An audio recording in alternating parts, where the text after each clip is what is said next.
along with the direct selling committee of PhD Chamber of Commerce and Industry. The objective is of this webinar is to actually put on the forefront the issues, resolves, as well as initiatives for empowering women through entrepreneurship development. And one such great exercise is being done by the direct selling industry, which we see all across. And we have experts as panelists, as well as from our expert committees to throw light on that.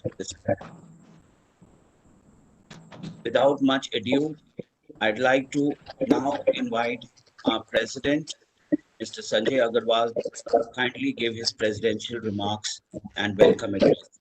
Over to you, sir. Good morning. On behalf of the PhD Chamber of Commerce and Industry, it is my pleasure to welcome Ms. Nidhi Khare, Additional Secretary, Consumer Affairs, Government of India, to this very important webinar on entrepreneurship development and skilling for empowered women, COVID and post-COVID landscape. I would also like to welcome Mr. Rajni Agarwal, Dr. Rajni Agarwal, President of the Indian Women Federation of Indian Women Entrepreneurs, Dr. Alka Kaul, Director, Horizon Industries, Ms. Alpna Deb from Vestige, Ms. Susmita Agarwal from Agarwal Hotels, Mr. Gautam Bali from Vestige Marketing and Chair of our Direct Marketing Committee, Mr. Jayant Krishna, Group CEO UK IBC and Chair Skill and Entrepreneurship Development Committee of the Chamber, Mr. Ajay Khanna, Vice President Herbalife International and Co-Chair Skill and Entrepreneurship Development Committee, Mr. Atul P. Anand, Director Quaspuria Advisory and Co-Chair of the Skill and Entrepreneurship Development Committee, and Ms. Kadambari, Managing Director UCODE and Co-Chair Skill and Entrepreneurship Development Committee, PSGCCI. As also our ASG, Mr. Ritesh Sehgal, and our Secretary General, who has also found time, along with our Senior Vice President, Mr. Pradeep Multani, who have all deemed it fit to join today to take part in this very important program. So it's my pleasure to welcome all of you and the esteemed delegates from the industry and from the skilling ecosystem. We are really delighted to welcome such an august gathering today, all very well known and very stalwarts of this whole field, who have today agreed to sit and discuss the various issues regarding the empowerment of and skilling of women in these very challenging times. As our ASG mentioned, we are in a very difficult time. The whole world's gaze is today fixed on India as to how we are able to cope up with this landslide, with this terrible tsunami, as it is being called, of the COVID pandemic. But as it is, very well said, this too shall pass. I'm very sure that these times too shall pass. The peak should not be too far away from being reached. And once we reach the peak of the pandemic, I think the only way thereafter is to see more and more improvements. And that is what we are all hoping for. As a nation, we have shown our resilience throughout the centuries. We have shown our resilience in the last 1 year of the pandemic. We have in face of all adversities. So I'm very sure that we as a people will stand up to this challenge and successfully fight with this scourge. We have to continue living our lives. We have to continue to plan our actions. We have to continue to do whatever is needed to keep the country going and moving towards the future that we wish our country to reach. And this program is also, of course, just one part of that same exercise. While we are all very much disturbed and we are facing these challenges, but at the same time, we must get on with our lives and we must get on with the more mundane affairs of life and the and the challenges of routine life also. Uh, I'm I'm very sure that with all the efforts being made by the government and the frontline warriors who are undauntedly working towards containing the spread of COVID and treating such a large number of suffering people, we will all hopefully have a positive result within a short period of time, hopefully within a week or 2 weeks. We all must extend our solidarity, of course, with the central government and the state governments and all the COVID warriors of the health sector, all the people fighting against the pandemic directly and indirectly. A few words about our PSD chamber. The PSD Chamber of Commerce and Industry has been working as a catalyst for the promotion of Indian industry, trade, and entrepreneurship for the past 115 years. We are a forward-looking, proactive, and dynamic pan-India apex organization. As a partner in progress with industry and government, the PSD Chamber, with a special focus on Indian MSMEs, works at the grassroots level with strong national and international linkages for propelling progress, harmony, and integrated development of the Indian economy. We have a vibrant skill and direct marketing committee at the PSD Chamber to drive the agenda of the industry growth dedicatedly in these sectors and addressing the industry issues from time to time. India today has more than a million women-owned enterprises, representing 20% of all enterprises. While large in numbers, these are overwhelmingly comprised of single-person enterprises, which provide direct employment to an estimated 27 million people. Further, a number of enterprises reported as women-owned are not in fact controlled or run by women. Benchmarks from high-performing countries and Indian states provide a good yardstick for India to accelerate overall female entrepreneurship. Accelerating quantity and quality of entrepreneurship towards such benchmarks can create millions of women-owned enterprises, of which 40% can be more than self-employed. This can generate potentially transformational employment in India to 170 million jobs, which is more than 25% of the new jobs required for the entire working age population from now until 2030. By 2030, the working age population of India will surpass 1 billion, an unprecedented number, and will be the highest ever in the world.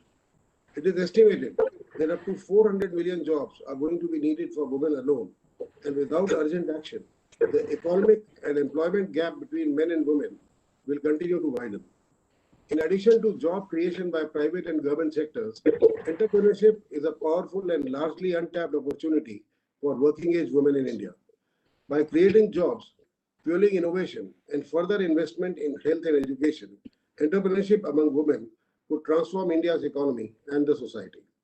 Skilling, on the other hand, is the key to raising women participation in the workforce, which can boost India's GDP.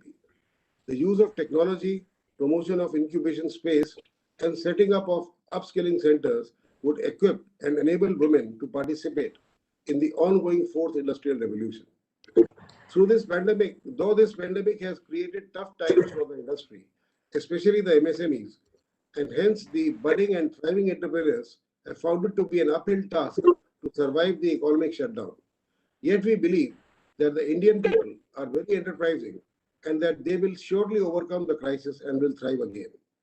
Direct selling industry has been contributing significantly to the women entrepreneurship and making it a reliable and consistent livelihood support, especially during these pandemic times, and needs to be encouraged and pushed forward. It is time that we gave it a formal shape, and recognition has also made skilling a focused area for these budding entrepreneurs. There are all very eminent panelists today lined up for this webinar, and we especially look forward to listen to Ms. Nidhi Kareji. It would be really exciting for all of us to listen to their thoughts and visions on the subject. Thank you so much, and Jai Hind. Thank you very much. Thank you very much, President, for those very encouraging and positive remarks, as well as setting the tone for the webinar today, which is of crucial importance to the country, as well as the gender equality, which I think is talked about all across. Time for me to invite our Senior Vice President, Mr. Mr. Pradeep Multani for his special address. And just a minute before that, if I can thank and welcome Mr. Gautam Bali, our chair of the Direct Selling Committee. Earlier, I guess you were having some issues in joining in, technical issues. Thanks for joining in. Over to you, Senior Vice President. Thank you, Mr. Sehgal. Good morning to all eminent panelists, president, chairs and co-chairs, members of PhD and participants. I would like to welcome Ms. Nidhi Khare, Additional Secretary, Ministry of Consumer Affairs, Government of India, other dignitaries and panelists for sparing time and joining us today for this unique dialogue. Women play an important role in development of a family and society. From last few decades, they have been actively participating in various and social activities, but their efforts remain largely unrecognized. Women and empowerment is one of the biggest tools for effective development of any country. It means freedom of women from the vicious circle of social, political, economic, and gender-based discrimination. It is essential for them to be skilled in order to be able to better their families at home as well as professionally. Skill development not only creates employment opportunities, but also empowers them. Direct marketing is a profession which has and is generating huge employment opportunities for women. Vestige Marketing Private Limited, represented by Mr. Gautam Bali, and Herbalife International Private Limited, represented by Mr. Ajay Khanna, are leading direct marketing companies and are highly respected members of our PhD chambers. I am sure they shall guide us on how to empower women. I firmly believe such awareness programs should be organized regularly in order to give skill development to women and to thereby make them stronger to face, accept challenges, and be a step ahead of men in all fields, especially direct marketing. With this, I welcome you all once again and look forward to hearing your views on today's important topic. Thank you, Jai Hind, and God bless everyone. Thank you very much, Senior Vice President, for that warm welcome and finding time to be able to join us today. May I now request Mr. Gautam Bali, Managing Director, Vestige Marketing Private Limited, and Chair of the Direct Marketing Committee of PhD CCI, to kindly give his theme address. Over to you, Mr. Bali. Thank you so much, Chamber and Committee. I would like to once again welcome Nidhi Khare and thank her for giving us her valuable time to address us and listen to the industry, especially the women entrepreneurs. India has more women-owned enterprises than many other countries, with an estimated 3.5 million to 15.7 MSMEs and agribusinesses. A closer look reveals that women-owned enterprises are growing. Over the past decade, women-owned enterprises have increased from 14 to 20%. This is with the help of national and state governments, investors, banks, financial and educational institutions, and most of all, the enterprising female workforce. India still has a large gap compared with peers, and as per Global Entrepreneurship and Development Institute 2015, India performs below the 20th percentile in female entrepreneur internship index. It is far below developed markets such as the US and UK, and developing markets such as Brazil, Russia, and Nigeria. Women-owned enterprises in India are largely single-person enterprises. This translates to lower returns and employment. Only 17% of all women-owned entrepreneurial enterprises employ hired workers versus 28% for all enterprises. The true entrepreneurship among women is overrepresented in numbers. To provide economic independence to women, enterprises need to be owned, controlled, and run by women. Survey across parts of India suggests that 10 to 30% often are not run by women. Accounting for enterprises disguised as women-owned enterprises, Bain's analysis suggests that the total share of enterprises that are truly owned and run by women is likely to be lower than 20%. In recent years, there has been a clear recognition of women on the national economic agenda, including efforts to promote entrepreneurship. Both public and private entities have launched a wide range of initiatives to provide some impetus to augment this opportunity. These interventions seek to address gender-specific financing challenges, providing skill trainings and mentorship, and build market linkages. With emerging positive outcomes, there is a significant scope for expansion. Women entrepreneurship directly affects income, employment, and capital formation while directly benefiting household level resource allocation. Supporting women entrepreneurs not only improves their livelihoods, but also create jobs. Skilling is the key to promoting any entrepreneurship venture. In India, skilling among women faces many social and technical challenges in getting skilled. Despite an increasingly educated population, limited access to relevant businesses and technical skills is a major impediment in scaling and tapping the necessary resources. Skilling the women in jobs that need social interaction is one of the best tools to promote skill development among women and at the same time create new entrepreneurs among them. Direct selling is one such industry that needs similar skills and that has been creating thousands of new entrepreneurs every year in India who have the skill and the desire to excel. The Indian direct selling industry has been growing at an exceptional pace over the last few years to become a part of the billion-dollar club of the multi-billion-dollar global direct selling industry. My colleague will be sharing more on direct selling industry in his theme address to highlight the needs and opportunity which exist in this sector.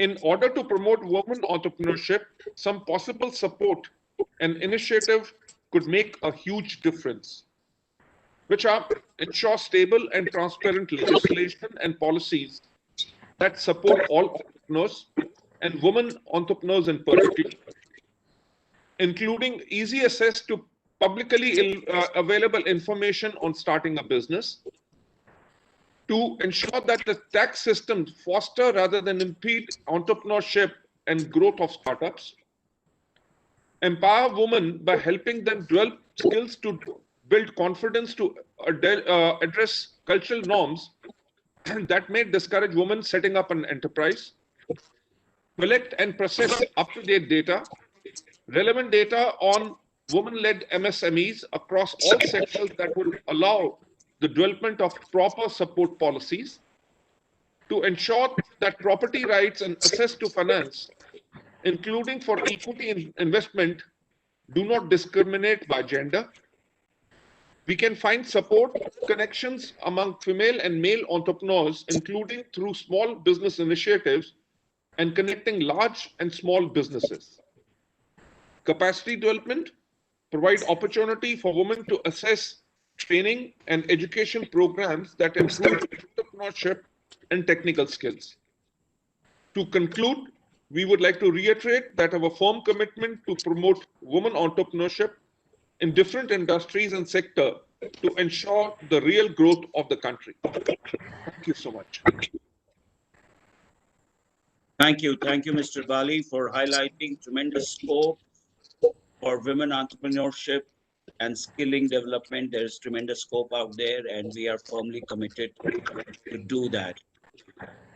Now, time for us to actually get a little more on the perspective of the industry, which is the direct selling industry, which is also a major focus today for the webinar, and for which I'd like to invite Mr. Ajay Khanna, country head of the Life, to kindly share his thoughts on this. Over to you, Mr. Khanna. Thank you, Vivek ji, and namaskar, and I hope you all are safe and looking after yourself. These are challenging times, but do take care of yourself. Thank you for this opportunity to speak to you all on this important subject. But before I do that, I would like to acknowledge Ms. Nidhi Khare, Additional Secretary, Ministry of Consumer Affairs, Government of India. Thank you, ma'am, for gracing this occasion with your presence, and all the other eminent panelists and speakers who are there on this seminar today. Well, a little bit about Herbalife Nutrition. Who we are. We were founded in 1980, and we create innovative and science-based, backed nutrition products, and we operate in almost about 90 countries. And in India, we are present for almost about 22 years. When we talk about direct selling, the traditional definition of a direct selling company is dynamic and rapidly expanding channel of distribution for the marketing of products and services. It involves product explanation and demonstration of the experience by an independent direct salesperson to the consumer. As a specialized channel of distribution, it covers both business to business and business to consumer aspects. I will go a step further and simplify this method of business into two words: empowerment and enablement. Women choose to become entrepreneurs for various reasons, economic necessity to pursue a commercial idea, be creative, and utilize their time gainfully or pursue a hobby. In every opportunity, they look for ways to upskill, gain knowledge, and adapt. Well, in most cases, women seek opportunity that will help them balance their roles as caregivers and business drivers. Just a little bit of data, according to a February 2020 report released by Google and a management consultant company, a firm, Bain and Company, India had approximately 13.5 to 15.7 million women-owned enterprises, which make up to 20% of all the enterprises in the country. And direct selling provides women the entrepreneurial platform with lesser capital and more flexibility to balance home management, child care, and travel limitations. As per the results of IDSA's annual survey of 2018 and 19, there were over 2.8 million active women direct sellers in India.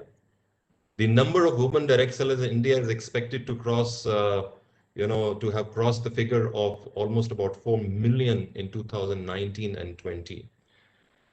The business model, the direct selling business model, has stood the test of time and uncertainty. And during these challenging times, it provides an opportunity to pursue business growth without the constraint of time and space. And this pandemic situation, it's thrown a lot of challenges at us. Post the pandemic, the industry has adapted in a unique manner, and this serves the newfound consumer requirement, a socially distanced yet highly personalized purchasing experience. This is enhanced by virtual trainings, online webinars, innovating technology to close business transactions speedily, and creating a digital touch point while social media. When I talk about virtual training materials, there are how to know videos and promotional contents like flyers and graphics, which empowers the future entrepreneurs by simplifying the process of constructing the business and offering them the best building tools. As my colleagues also said, direct selling in India recorded almost 2.47 billion USD worth of sales in 2019 and created 57 lakh micro entrepreneurs. Of this, the majority were self-employed women. While we await the numbers of 2020, I'm pretty confident that the industry's performance in our country has remained robust despite the challenges in the market. And finally, the direct selling stands stronger today because of its core philosophy of celebrating people. The industry provides the opportunity for individuals to grow as people and leaders, and and that isn't widely available in other industries. The personal development coaching that are at the heart of direct selling impact entrepreneurs far beyond what they earn. So there's a great opportunity. There's a great opportunity for the women to be a part of this direct selling industry. With that note, I will say thank you to everybody. Stay safe and look after yourself. Namaskar and Jai Hind. Thank you. Back to you, Ekji. Thank you, Mr. Khanna, for actually bringing to the fore the enormous numbers of women entrepreneurs and the self-employed people involved in the direct selling, only highlighting the fact that the major contributor to the economic growth of the country, economic development of the country, and of course, a significant part to the GDP. And I'm sure the Ministry of Consumer Welfare, which is the core ministry for the Direct Selling Committee, will be taking many more such steps to actually further these numbers. Time for me to invite a person who needs no introduction, Mr. Jayant Krishna. He is not only the chair of our Skill Development Committee, he's been at the helm of affairs of NSDC, currently the CEO of UKIBC. So over to you, sir, for your perspective, and we look forward to hearing from you based on your tremendous experience in this area. Thank you, Vivek. Ms. Nidhi Khare, Mr. Agarwal, the President, PhD Chamber of Commerce, all the delegates. India is clearly a country which a lot of contrasts. If you look at today in terms of GDP, we rank as the fifth highest GDP ranking country in the world, which is a matter of great satisfaction. But if you look at some other indicators like, roughly, I'm not an economist, but roughly divide the same GDP by the population of the country, and by way of per capita income, our rank shifts to a painful 142nd, among all countries in the world. If you look at Human Development Index, which largely looks at things like healthcare, quality of life, education, skill development, entrepreneurship, these kind of elements, there our rank has actually slipped from 129th to 131st last year. So I think why and if you really look at the countries which are ranked below our rank, either by way of per capita income or by way of Human Development Index, most of us in this webinar would not even know where those countries exist, on this earth. So that is something which is we as a country have to take cognizance of.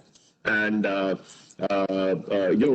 I was in Skill India Mission as the in two different roles, the Chief Operating Officer and Executive Director and the Chief Executive Officer of National Skill Development Corporation, we often used to debate, that should we have separate job roles for women at all, or women should have access to the same job roles and same job opportunities which are available for men. Because unless we move out from this syndrome that jobs like some IT-enabled roles, industry roles, or sewing or jam making or pickle making, these are for women. Unless we move away from this mindset and mainstream all job roles, almost all for women, this very issue of gender equality and all, will not be able to address very well. So, our country started with a huge amount of enthusiasm to skill people. When we were there, when I was there in the Skill India Mission, we ensured that entrepreneurship becomes an integral part of whatever job role, the skilling that we do. even if it's for, let's say, an automated sewing or tailoring kind of a job role, or if it is a beautician's job role, or whatever you do, a certain element of, you can't make them perfect entrepreneurs, but certain basics of entrepreneurs, must be packed into every course, because almost every course gives you an opportunity to be self-employed and become, a woman. This becomes even more important an event because COVID has really devastated the world, not only our economy. Last year we still don't have the final figures, but it is expected. Our economy contracted by about 10%. And this was perhaps all over the world. This was the biggest. The year that went by saw the largest depression, largest fall in number of jobs which are available, since the Great Depression. And in India, never ever the job market showed a negative growth since the reforms of 1991. So I think a lot of good projections, however, were given by our own government as well as by the International Monetary Fund that the growth in the current financial year will touch double digits. But unfortunately, this wave 2 has really come, as the president said, as a tsunami, and it's a huge. So if you look at our own business landscape, between 15 to 17, 18% of all businesses, which run into almost 5-6 crore in the country, are actually owned by women. Half our population, we all know, and my own experience in life has been there. Surely women form better workers, more self-motivated. They bring far more commitment on the table than men. And I have no hesitation to admit that. A lot of roles naturally come to them. Networking, for example, which is so integral to the direct marketing that we are largely addressing today, comes very naturally to women. With a very, very little training. In general, I have seen women have better communication skills than men. In general, and again, as being a man, I have no hesitation to admit that. So I think these are simple things. In direct marketing, you also have to look at your own inventory. Women are, they have this inborn ability to do inventory management. Be it in the kitchen, be it in the, or even in the enterprise that they run. So I think these throw open fantastic opportunities. Whole problem in our country is that almost 93% of our workforce is in unorganized and informal sector, and also just about 5% of our overall workforce went through any proper skill development or entrepreneurship program. Many of them learned the natural way. But in direct marketing, because it is led by individual companies, and I'm so happy that they have such an organized training and development module, and the basics of entrepreneurship, at least the knowledge that they need to run their independent businesses is so nicely packaged and developed. Those programs are actually developed by the best of breed training professionals, and therefore it addresses that gap that we have had as a country, that a lot of people are not formally skilled, but get acquire skills despite having started their careers or professions without a formal skilling, but they acquire as they go down the line. So I think today there's a lot of new things which have happened in the country. We have a national skills qualification framework, which ensures that any time, even if you are going for direct marketing, truly speaking, you can, even if you have that kind of a academic interest beyond the business, you can, if you have an aspiration, you can even do PhD in that subject. So I think there are progression models available under the National Skills Qualification Framework. At any point of time, if you want to migrate to the mainstream education from this skills category, you could do that. So I think it's a huge thing. Today technology has become a great leveler, and we have seen how women and men all have actually graduated to working from home in a large number of job roles, if not all, you know. In India, we used to see that when I was with the Tata Group, I always saw that, especially in tech company like TCS, we always saw that almost 35 to 40% of the new entrants are women. But if you look at it, the board, till the time they reach the board position, a lot of them used to fall by the side because you can't blame them because they have family responsibilities, you know, whatever you may like, but upbringing of children is generally left more on women than on the husbands in our country. But today, you know, this flexible model of working from home gives a lot of opportunity to women to come back and take ownership of their careers and even direct marketing, you know, because much of the direct marketing work can actually happen from home itself. So I see there are a whole lot of opportunities, and by empowering our women to take up direct marketing and other professions, you know, would actually, you know, some economists had done some computation that if you are able to handle this challenge of bringing, you know, women in the mainstream of the country's economy through skilling, through entrepreneurship program, and very, very encouraging and successful interventions like direct marketing, where they take, you know, they become owner of small businesses, and those small businesses may actually not remain small if they do well. You know, their fortunes, you know, actually, no at all. If we are able to do that, you know, the GDP of the country will actually, you know, get benefited 2 to 3% if we are able to have as many women as a part of our workforce, as a part of, you know, the business community as men. So we are sitting on a gold mine actually, and you know, it is everybody's job to encourage women and use entrepreneurship opportunities, and there's nothing like marketing, you know, as I said earlier, because of a lot of you know, skills and personality traits that women you know, very naturally possess, you know, with the less amount of incremental training. So I'll stop there, and I look forward to a very useful, you know, the webinar PhD Chamber of Commerce has organized.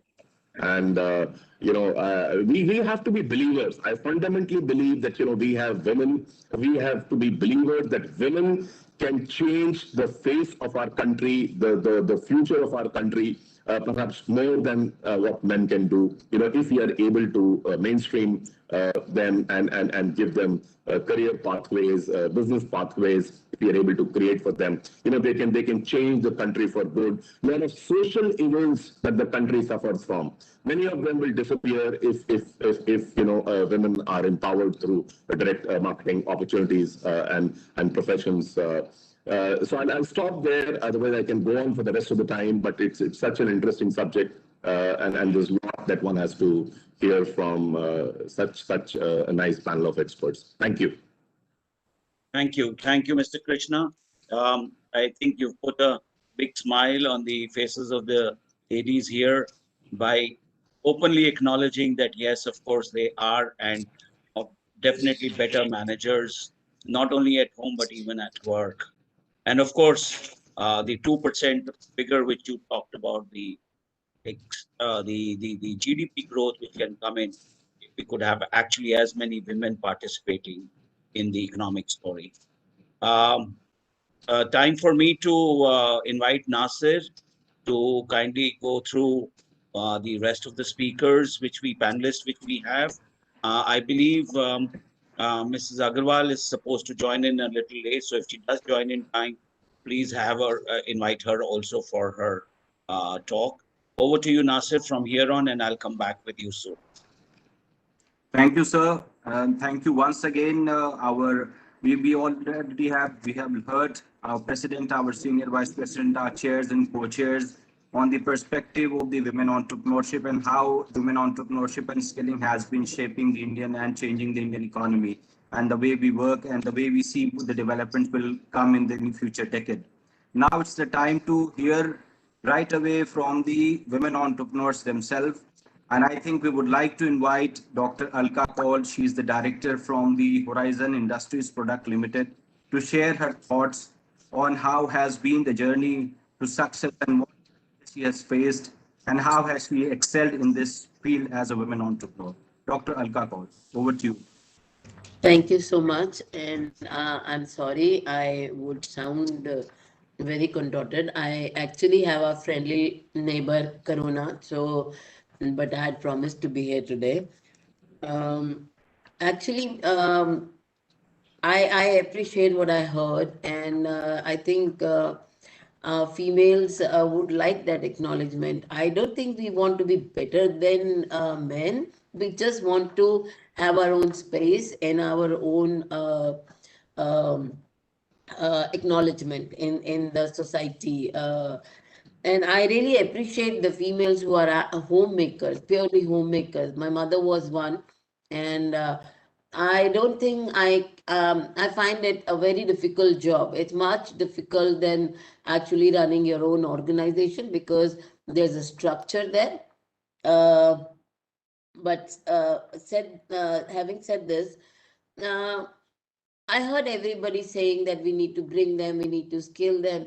I keep saying on such platforms that why are we not going down to the schools and teaching gender unbiasedness from, from the grassroots? Because by the time people come out in our society, even now, be urban or rural, a family wants a son because they are the ones who carry the lineage forward. So the fact is, it's not just the business. Our society structure stands on the fact आपने लड़का नहीं दिया तो the problem must be with you. Like there's a small things you might say, what has got it to do with the entrepreneurship? But then the fact is, this is what happens in the house, even in an educated household. A woman is supposed to be key, you need to get educated, because education, you need to stand on your own 2 feet, but then get married, have kids, and then do what you want to do. So the fact remains is that our primary motive is to uh, you know uh, take the human race forward. And second is, I'm sorry, maybe many people might find it's not true, but it is true at the grassroots level, behind the closed doors. It happens. I see it. And I have lost few of my great engineers, female, in marketing, in development, because father said, no, no, no, pad liya, bas ho gaya. She was so good in her accounts that she could have given a run for money to anybody. I lost her. I couldn't do. I went to her home, tried changing a mindset of her parents, just lost her. Another lady I lost because she had her baby, and I told her, I'll give you flexi hours. I'll give you laptop connection. Please work from home. No, no, no, no, no. My mother-in-law is saying now you have to take care of the child. I tried talking to the husband. I tried talking to husband was himself an engineer. They had a love marriage. But I lost. They said no. हम सरकारी नौकरी करवा देंगे बाद में. Like, so these are the small examples. So I think we need to start from the school itself, not the college, not the technical or vocational colleges, because skilling has to come from the day zero. The men have to know that they have to be supportive. Some good gentlemen like you are there, and you keep talking about it, and things are changing. What my mother went through or my grandmother went through, I'm not going through that. Every generation has their own ups and downs, but sometimes I feel I'm fighting the same fight which they fought. Now my garment is different.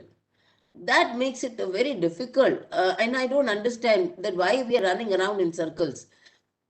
So, family support, social structure.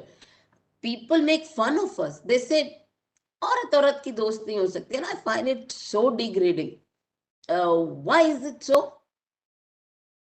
People say that we carry, sometimes in business, people tell me, madam, आप ना बड़ी emotional हो जाती हैं. You carry your heart on your sleeves. So what? I carry my heart on my sleeve. That is my way of working, my style of working. I don't have to be a man to do work. I just have to be a good business sense person to do business or do my job. So, so what? We are till date, when I go for a negotiation, actually my client is looking at the guy next to me, not at me. Before I used to get very angry. Now I just sit quietly and enjoy the entire process, because at the end of the day, I am the deciding person. So you can look wherever you want to look, you can talk to whoever you want to talk to.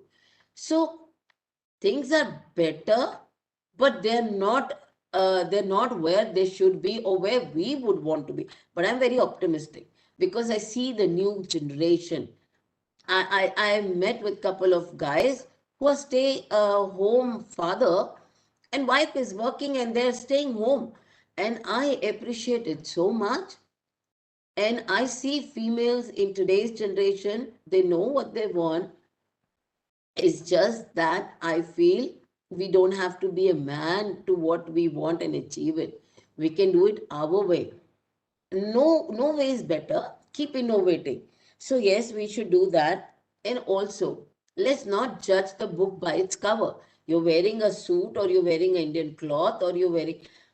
I remember once a lady walked into the room. She was looking really nice, wearing a sari, and she was like, "Madam, professional होके आना चाहिए था आपको." And I was like, "Really?" And I thought that was really condescending. But things have changed. I see that has changed. That has come a long way. So nobody now looks at your clothes.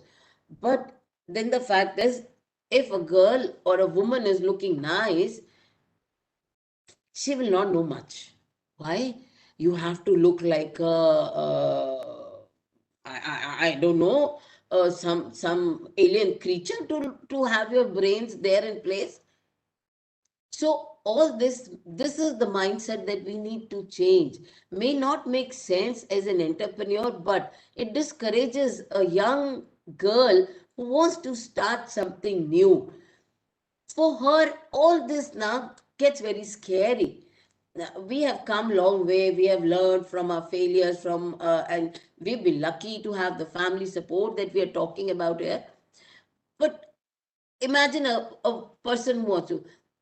And I really appreciate my predecessors saying we need to have laws in place, because females need to get their bank need to look at their proposals and projects and approve them, and they need to get the financial support they should be able to, because that sometimes gets very difficult for a woman. uh, so that's something. So yes, the access to finance, access to marketing, because I'll be how do I put it? People say that men uh, bind with each other, they do networking over a smoke or a drink. Now, what does a female do? How does she get into this networking business? I realized long back, if this is a man's world, join them. So I used to stand next to them. I used to, I never, my father was very supportive. My mother was very supportive. So I was lucky to have a family. I used to come late in the night at 2, 3 o'clock. My father only had one condition: driver रखो साथ में, अकेले नहीं जाने दो. मैं ठीक है, not a problem. So I sat with them. They drank. I made sure I was the person who made sure that they don't fall down. So I did my networking like that. And I tell girls, come out. See, if we can fight with our parents, or if we can argue with the society for stuff like whom we want to get married to and stuff like that, why not for our careers? If this is what we need to do, we need to do. So, and I would really like women to actually born, because when women born, now people say इन्होंने क्या बात करनी है, बच्चों की करेंगे, खाने की करेंगे, husband की करेंगे, mother-in-law की करेंगे. Now the fact is, we will talk what we want to talk. Who are you to tell us what we want to talk? If this is what we want to talk, we will talk this. And one more thing, from my personal experience, I realized I can't perfect everything. I can't be everywhere at the same time. I can't be at my home looking after my children, looking after the business. There are some trade offs I will have to do. And if people are going to point fingers at me and say, oh, you're not a good person, I never bothered. It's my choice. I'll decide, I'll prioritize.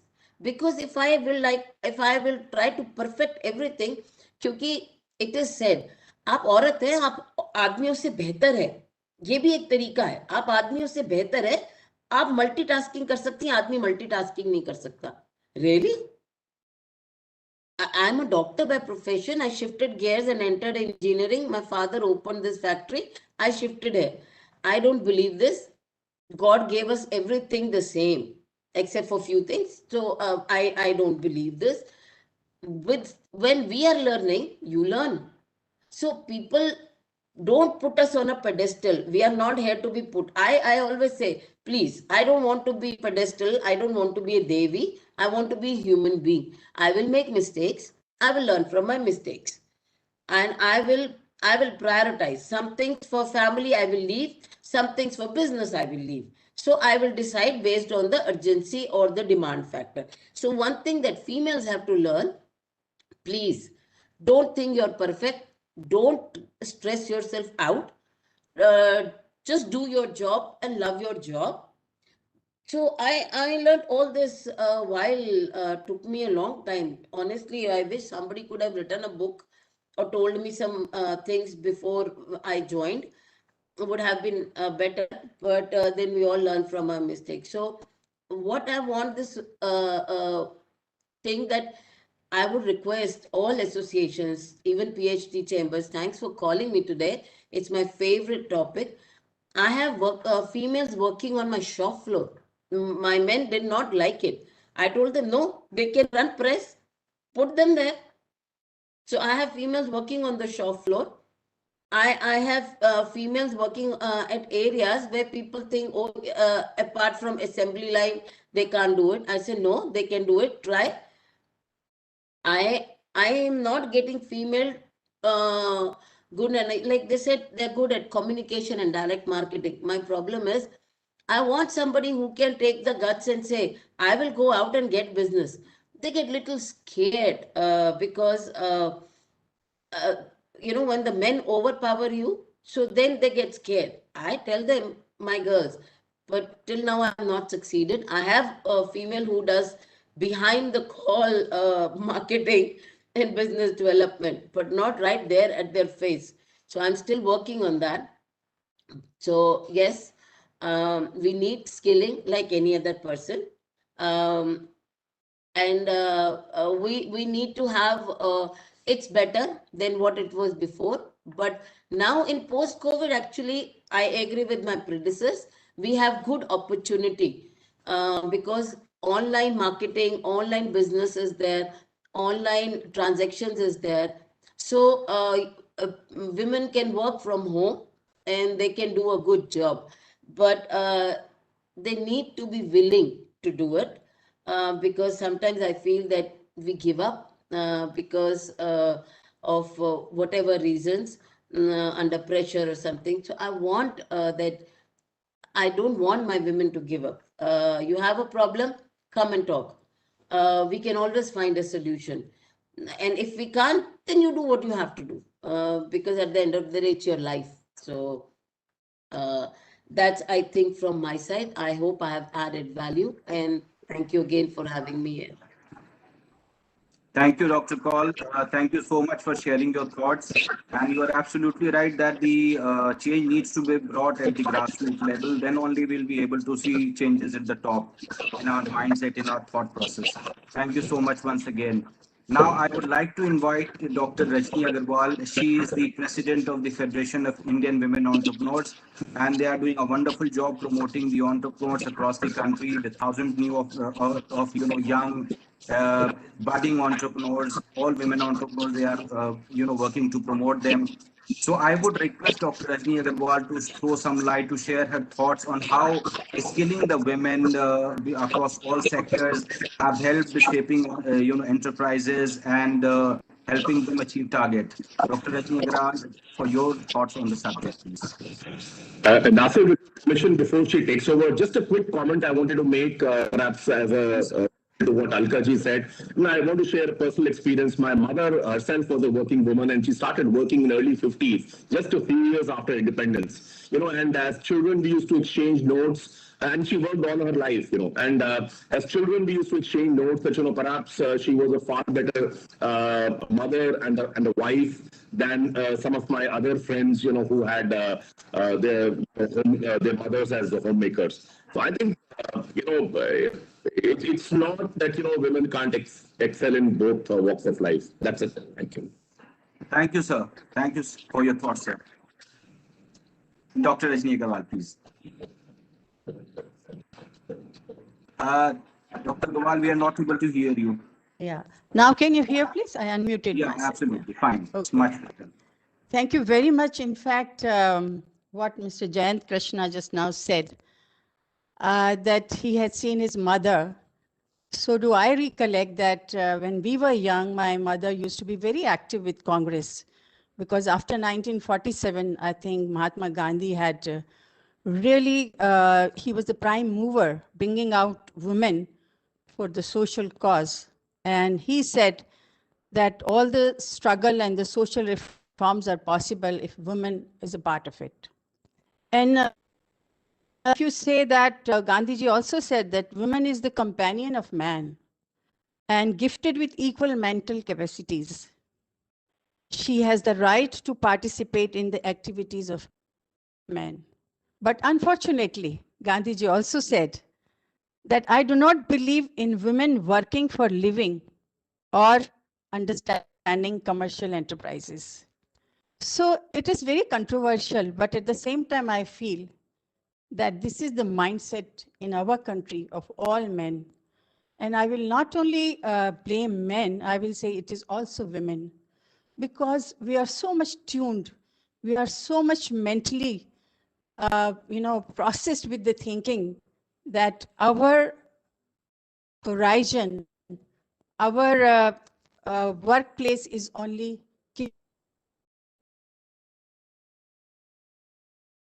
in times to come, that she being a multitasker, she can take up any kind of responsibility, whether it's outside home, whether it is inside, or whether it is any other responsibility.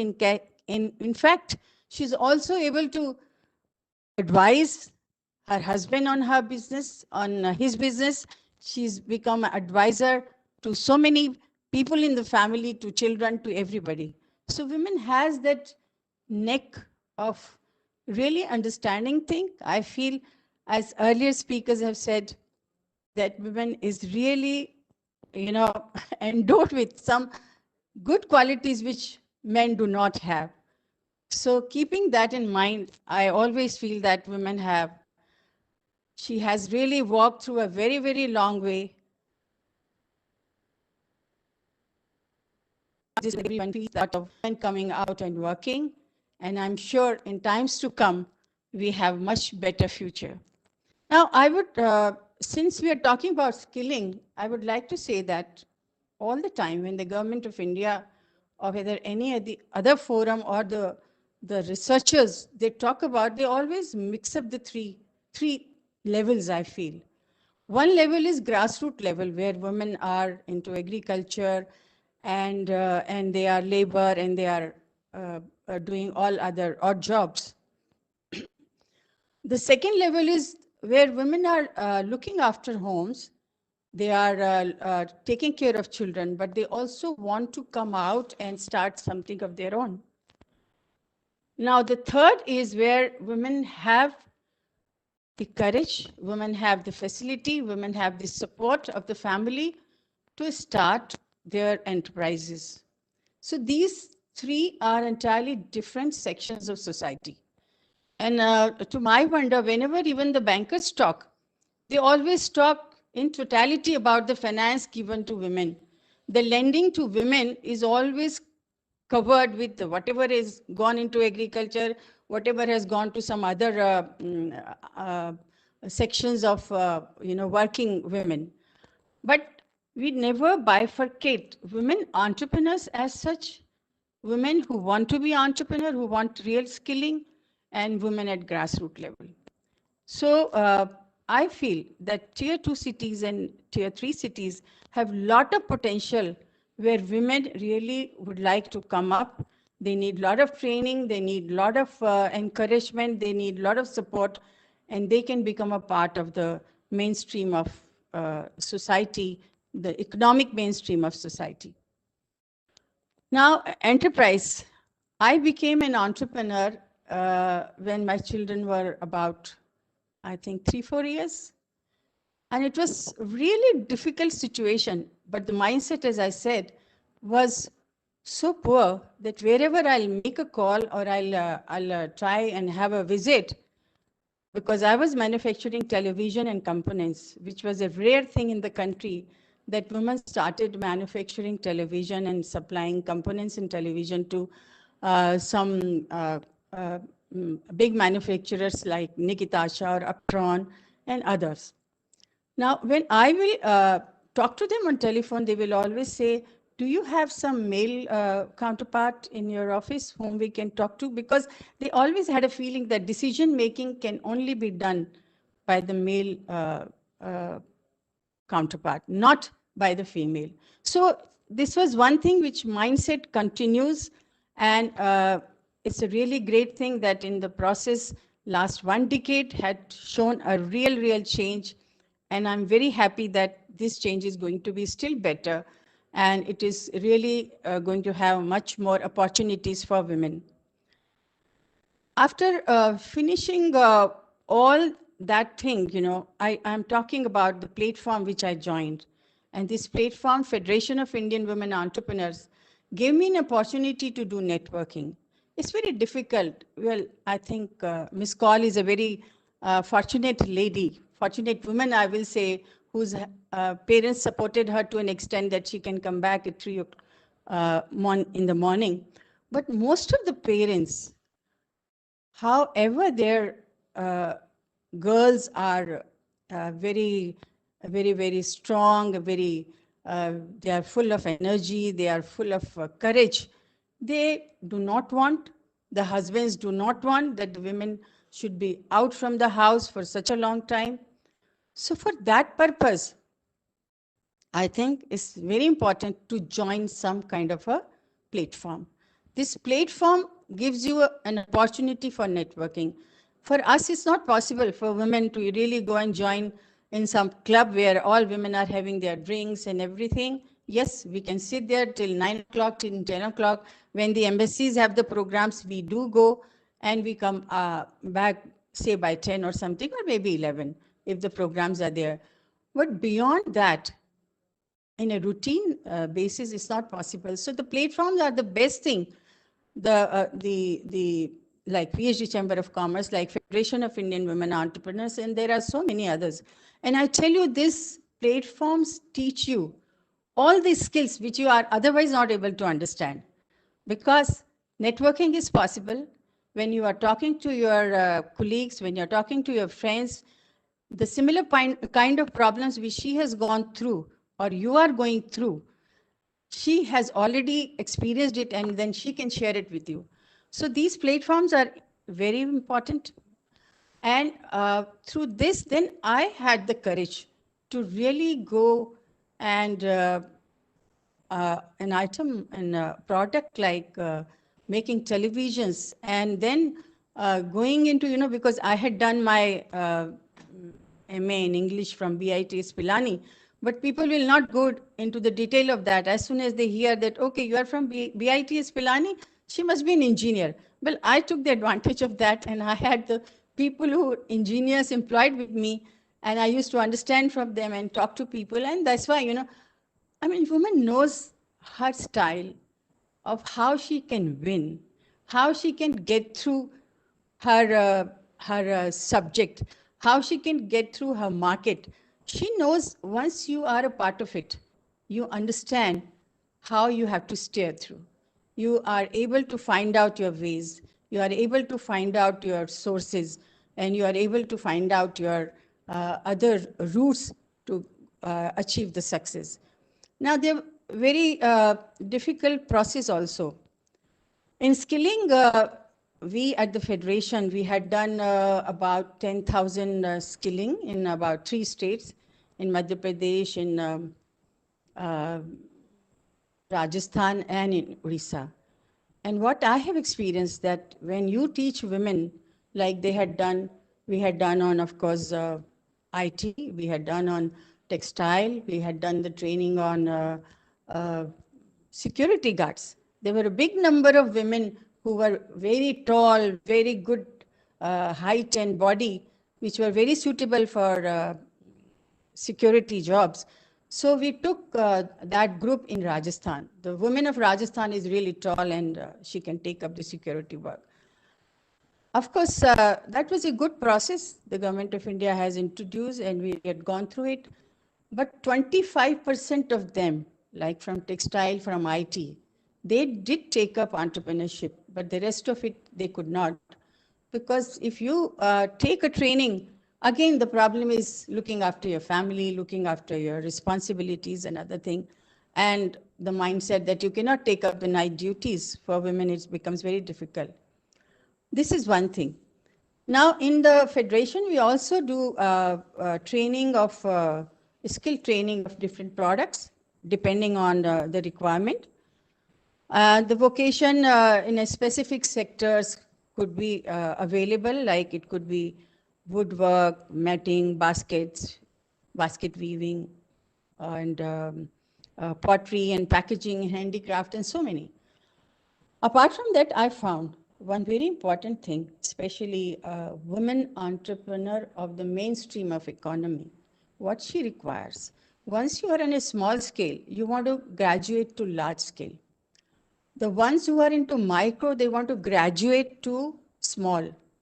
And that's the biggest gap. And that gap is there because there is nobody to do the hand holding. There is nobody to guide it. Even the organizations are not in a position to do that. In fact, the last meeting, the budget meeting in 2019, I was a part of the pre-budget meeting, and when I told the minister, finance minister, said, this was my point of view, and this is what all my members thought it's a very wonderful idea. I said, why can't we ask all our big icons of the business groups like Bajaj, like Mr. Tata, and so many others. We have, I mean, a big number. They are successful entrepreneurs that they create a committee, they make a group where, whether it's men or women, they can do hand holding of everybody and they can help them grow from small to large and from micro to small. Well, this is something, anybody who has gained so much from this society has the responsibility to give it back to them. This is what I feel. And I think this is the best way that we can give back to the society. Why we are not able to grow in numbers? You see China, see other countries. When they talk of micro, their micro is so big. Of course, we have changed our definition, but I still doubt that so many people have come into that level of micro and small. We are still small of the old time small. So the point is that we need to have hand holding. It's very important. Apart from skilling, the skilling also comes from the exposure. I have taken a skilling, suppose, for example, I've taken a training, but there is no exposure. So my mental abilities will never grow. So it's very important to have the exposure. And the exposure is possible when I talk to a better person than what I am. And that person talks to is still better than what the other person is. So what we need is exposure is very important, and says, so nice of PhD Chamber of Commerce to invite me on this platform. I'm really thankful to them that we as different platforms should work towards a goal. Of course, we are looking after the interest of our members, but our goal should be that how entrepreneurship in this country could be evolved in a different manner in this digitization, and how we can be still better than China. How can we be still better than US? Because we have that potential. We have that whatever ingredients required in an entrepreneur to grow. So my request is that I invite some of the senior people of PhD chambers to be a part of that handholding committee, which we are planning to start very soon. Amongst the women, we have made some selection, and I will request you to please uh, suggest some of the people who can come and be a part of that, so that the skilling can be really helpful. I'm talking all practical things, please. I'm not talking because all the other things have been talked by different people, all different, uh, details have been given. So I know that we all know that 13.5% is women entrepreneurs and all those things. We all know about it. So I do not want to repeat, and I'm just talking about these things, that please come forward and help all the entrepreneurs, be it women, be it men, to forward in their businesses, and they get the help of handholding, help of support, help of ideas, help of financial, financial dancing, how to get the venture capital, how to get the angel investor. So these are the things where we require a lot of handholding and a lot of support. And this is what I want to say. And thank you once again. Thank you very much. Please think about it. And I'll request Mr. Nasir to give me a call sometime or send me a mail that these are the few people who have really got interested and are coming forward to the idea which I have just now given to all of you. Thank you very much. Thanks a lot. Thank you, Dr. Agarwal. We'll certainly come back to you on this. And you are right that hand-holding and consistent learning, these are the important factors, either it be women entrepreneurs or men entrepreneurs. You are right, absolutely right. Now we would like to invite Ms. Aparna Dev, who is the ambassador for Vestige Marketing Private Limited, to share her thoughts on how the skilling need of the women entrepreneurs, which has been changing over times, and how has it helped the women entrepreneurs, their skilling needs, to make a successful venture. Ms. Aparna Dev. Very good morning to Madam Neha Khare and all the eminent panelists and dignitaries of this webinar. And I thank Direct Marketing Committee, Skill and Entrepreneurship Development Committee, PhD Chamber of Commerce and Industry, for having me here on this forum. My name is Aparna Dev. जैसे कि आपने सुना, yes, I am Vestige Ambassador. मैंने direct selling को join किया 1996 में, जब direct selling just India में आई ही थी. And I really feel blessed कि मैंने इसको as a serious career लिया. Today I am financially independent और मैं अपनी जिंदगी को अपने शर्तों पे जी पा रही.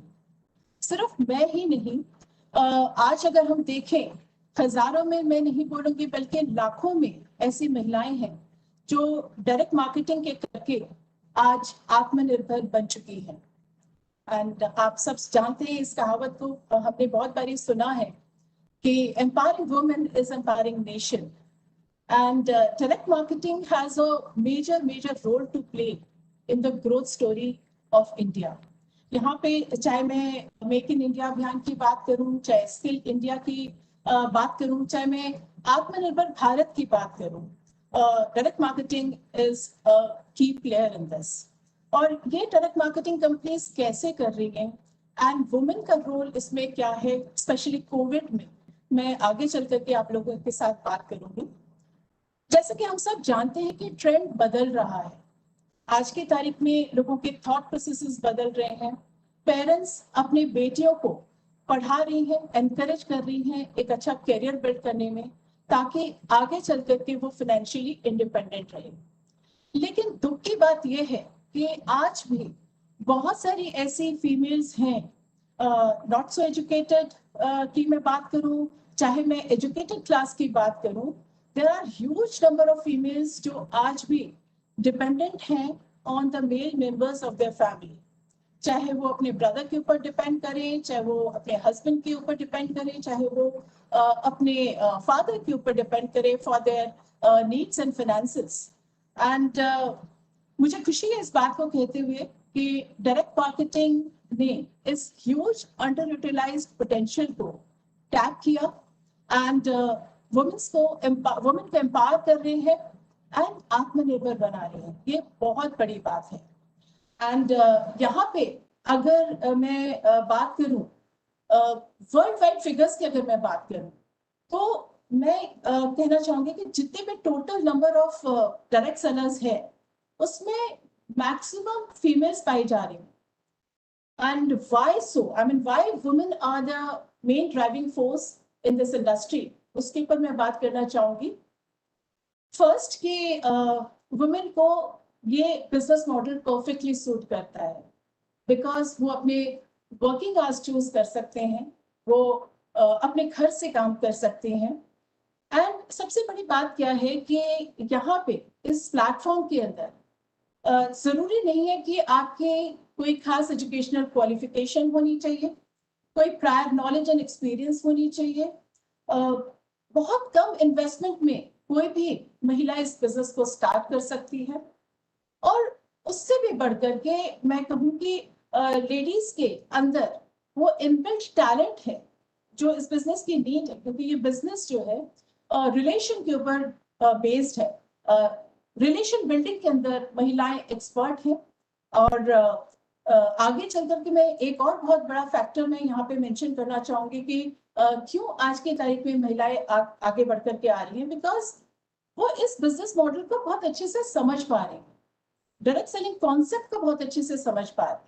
क्योंकि आप सब जानते हैं कि जितने भी हमारी डेली नीड की प्रोडक्ट्स हम लोग यूज करते हैं अपने घरों में, चाहे वो पर्सनल केयर के प्रोडक्ट्स हो, कंज्यूमेबल हो, चाहे वो स्किन केयर कलर कॉस्मेटिक्स हो, चाहे वो हेल्थ के प्रोडक्ट्स हो, मैक्सिमम केसेस में हम देखते हैं कि महिलाएं जो है वो इन प्रोडक्ट्स की खरीदारी करती हैं।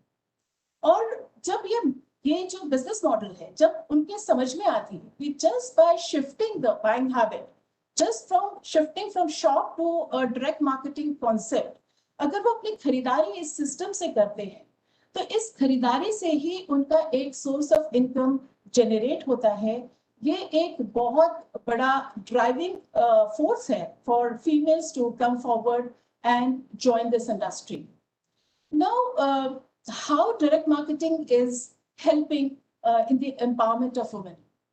Yes, direct marketing companies जो है एक बहुत अच्छे strong and powerful education system से महिलाओं को educate कर पा रही है, empower कर पा रही है, उनके skills के ऊपर काम कर पा रही हैं, चाहे मैं soft skills की बात करूं, चाहे मैं technical skills की बात करूं। बहुत सारे trainings and workshops organize किए जाते हैं to train the females। Simple महिलाएं हैं जो गांव से भी बिलोंग करती हैं, ऐसी महिलाएं हैं, उनकी खास क्वालिफिकेशंस नहीं है, ऐसी महिलाएं हैं। तो बहुत सारे training programmes and workshops organise किया जाता है for skill development and women empowerment programmes यहाँ पे की जाती हैं throughout the length and breadth of the country. And बहुत बड़ी संख्या में महिलाएं पार्टिसिपेट करती हैं। और जब इतनी सारे चीजें for the development of the skills, मैं बोलूंगी महिलाओं के स्किल्स के ऊपर इतना काम किया जाता है तो एक कॉन्फिडेंस लेवल बढ़ता है, कॉन्फिडेंस लेवल बढ़ता है, एक कैन डू एटीट्यूड उनके अंदर आती है।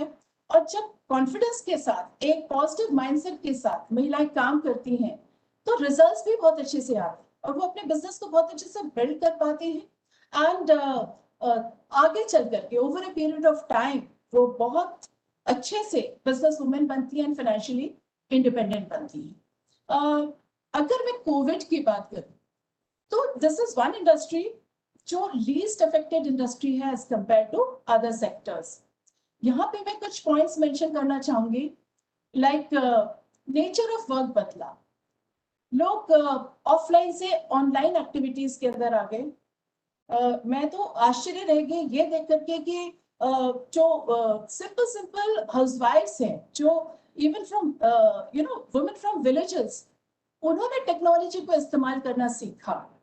ऑनलाइन ऑर्डरिंग होती रही, ऑनलाइन रजिस्ट्रेशंस होती रही, ऑनलाइन एजुकेशन कंटिन्यूड रही। हमारे जितने भी trainings, workshops, women empowerment programmes, उसकी संख्या बल्कि और ज्यादा बढ़ गई, रीच बढ़ गया। बिकॉज ऑफलाइन में जब हम काम कर रहे थे तो यस काम हो रहा था, लेकिन ऑनलाइन से रीच ज्यादा बढ़ गई। तो ये एक अपने आप में बहुत बड़ी बात है। एंड ये सारी एक्टिविटीज तो चलती रही, लेकिन साथ में मैं ये कहना चाहूंगी कि इस बिजनेस के अंदर stability during this Covid period also, ये स्टेबिलिटी और ग्रोथ क्यों मेंटेन रही? Because the nature of the products of the direct marketing companies, ये बहुत बड़ा रोल इसने प्ले करा है during this COVID period, because most of the direct marketing companies are dealing with basic daily need products, essential products मैं बोलूंगी। और साथ ही साथ क्योंकि कोरोना के करके बहुत सारे अवेयरनेस हमारी तरफ से भी क्रिएट करी गई, हेल्थ अवेयरनेस प्रोग्राम्स कराए जा चुके हैं और कराए जा रहे हैं रेगुलरली, जैसे कि अवेयरनेस बढ़ी है लोगों के अंदर, how important it is for them to strengthen their immunity. तो इम्यूनिटी के जो प्रोडक्ट्स हैं, हमारे इम्यूनिटी बूस्ट के जो प्रोडक्ट्स हैं, वो लोग समझ रहे थे और लोग अपने परचेजेस कर रहे थे, न सिर्फ अपने लिए बल्कि अपने डियर एंड डियर वंस को भी वो एजुकेट कर रहे थे और उनके लिए भी प्रोडक्ट्स परचेज हो रहा था। तो डिमांड्स बनी रही, चाहे वो एसेंशियल आइटम्स की मैं बोलूं, चाहे वो हेल्थ सप्लीमेंट्स की मैं बात करूं, डिमांड बनी रही। एंड हमारी डिलीवरीज भी बहुत अच्छे से हुई, टाइमली डिलीवरीज मिली लोगों को because of the essential products. एक बहुत बड़ी बात मैं यहाँ पे मेंशन करना चाहूंगी कि सारी चीजें हो रही थी, लेकिन सबसे बड़ी बात है कि पे आउट्स जो है वो टाइमली सबको मिली, डॉट ऑन टाइम लोगों के बैंक अकाउंट्स में उनके बोनसेस थे। अनलाइक अदर सेक्टर्स, चाहे मैं एविएशन इंडस्ट्री की बात करूं, चाहे मैं होटल इंडस्ट्री की बात करूं, चाहे मैं टूरिज्म इंडस्ट्री की बात करूं, ऐसे बहुत सारे सेक्टर्स हैं जो पूरी तरीके से अफेक्टेड हुए और वो कोरोना में अपने आप को एडजस्ट नहीं कर पाए। लोगों की नौकरियां गई, लोगों की तनख्वाहें कटती जा रही थी। ऐसे सिचुएशन में डायरेक्ट सेलर्स के पे आउट्स बिल्कुल टाइम से आ रहे थे, और इस चीज को देखते हुए जितने भी और बहुत सारे लोग जो अभी तक डायरेक्ट सेलिंग के साथ एसोसिएटेड नहीं थे, उनका कॉन्फिडेंस लेवल बढ़ा, उनका बिलीफ लेवल बढ़ा, उनका भरोसा और बढ़ा डायरेक्ट सेलिंग के ऊपर। और पिछले एक साल में आई मीन मार्च 2020 से लेकर के अभी मार्च 21 की मैं बात कर रही हूँ, बहुत बड़े तादाद में लोग जुड़े in direct selling because they could sense the stability, growth and security here of this industry.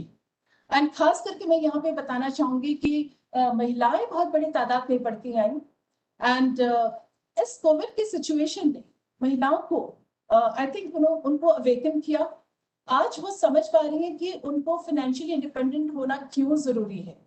वो बढ़ के बाहर आ रही है, वो अपने आप एसोसिएटेड कर रही है डायरेक्ट सेलिंग के साथ ताकि वो काम कर पाए और अपने परिवार को फाइनेंशियली सपोर्ट कर पाए इस इकोनॉमिक क्राइसिस के अंदर।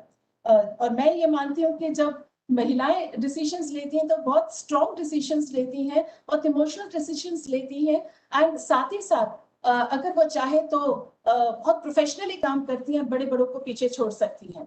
और मेरा ये मानना है कि जब ये जागरूकता महिलाओं के अंदर आ रही है कि उनको आत्मनिर्भर बनना है, इससे बढ़ के और क्या बात हो सकती है। क्योंकि मैं एक चीज मानती हूँ कि जिस देश की महिलाएं आत्मनिर्भर है, वो देश अपने आप आत्मनिर्भर हो जाता है। तो पोस्ट कोविड की मैं अगर बात करूं तो we are expecting to see new India, stronger India, more powerful India, healthy and wealthy India. But जाते जाते मैं एक बात में कहना चाहूंगी, एक आस्क है फ्रॉम गवर्नमेंट ऑफ इंडिया कि अगर लॉस बन जाते हैं फॉर डायरेक्ट सेलिंग तो बहुत सारे फ्लाई बाय नाइट ऑपरेटर्स जो है वो खत्म हो जाएंगे और जेन्युइन डायरेक्ट मार्केटिंग कंपनीज को मौका मिलेगा और तेजी से ग्रो करने का, लोगों का फेथ, लोगों का विश्वास और बढ़ेगा इस इंडस्ट्री के ऊपर, एंड लोगों को एक प्रोटेक्टिव एनवायरनमेंट मिलेगा काम करने का। ये एक बहुत बड़ी बात हो सकती है। और जैसे कि मैंने कहा कि महिलाएं जो बढ़ करके आ रही हैं डायरेक्ट सेलिंग के अंदर अपना योगदान दे रही हैं, तो इसमें अगर एक लॉ आ जाता है, प्रोटेक्टिव एनवायरनमेंट मिल जाती है, तो जब महिलाएं काम करेंगी तो जाहिर सी बात है हर घर में बाइंग पावर बढ़ेगी, पर कैपिटल इनकम बढ़ेगा, और जब पर कैपिटल इनकम बढ़ेगी परिवार में तो डेफिनेटली जीडीपी में भी बहुत बड़ा उछाल दिखेगा। Already we are contributing in a big way, but post COVID भी अगर बहुत सारी हमारे को ऐसे फैसिलिटीज मिल जाती हैं, तो मुझे लगता है कि बहुत बड़ा ग्रोथ होगा डायरेक्ट सेलिंग के टर्नओवर में, which is definitely contribute even more towards the GDP of India, और इससे हमारी इकोनॉमी बहुत तेजी से आगे बढ़ सकती है. With this, I would like to end my talk here. Thank you so much, everyone, for the patient hearing. Thank you, Ms. Aparna Dev. I think it's been a very, very interesting session listening to the three women entrepreneurs giving very, very different perspectives, starting with skilling to be done or to be really started from the elementary level, schooling, maybe college, and not really at the graduation or post-graduation level, or once the women start working, to Dr. Rajni Agarwal saying, join the movement and let's handhold together and moving further. And of course, we heard Ms. Aparna Dev also giving a direct perspective of what women have been doing and have been able to achieve with the direct selling industry. So one of the things which we are trying to drive at is, how can skilling be recognized? How can the industry be recognized? Ms. Aparna, they've talked about the fact that this particular industry needs framing of laws. But what we also want to do here today is take the inputs from our chief guest today, Ms. Nidhi Khare, on how skilling of the direct selling industry can be actually formalized, and how we can actually make this initiative of ours a very concrete landmark or a concrete step towards that. So with this, I'd like to invite our chief guest for today, Ms. Nidhi Khare, Additional Secretary, Ministry of Consumer Welfare, Government of India, to kindly share her thoughts. Ma'am, I must thank you for a very, very patient listening to all our industry and trade speakers. Over to you, madam.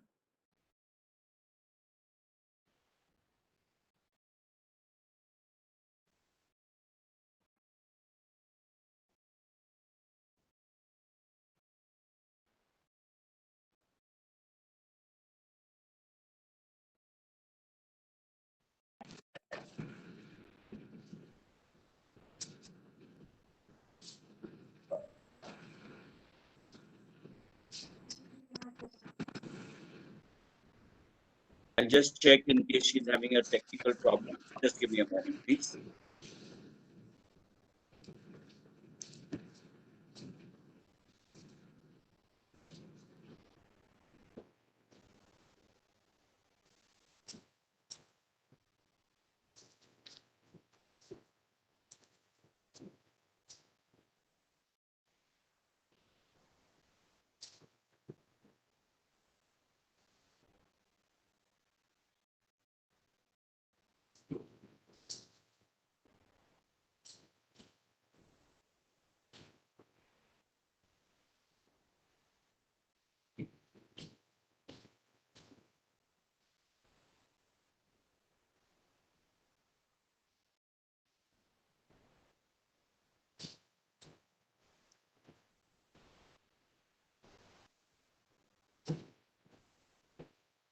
Madam Nidhi Khare, if you're there, kindly try and switch off your mic, please.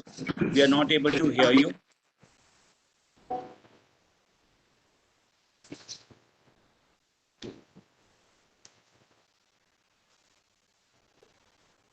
Kindly unmute your mic, madam.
Just trying to get in touch with her. Kindly be patient. Thank you very much.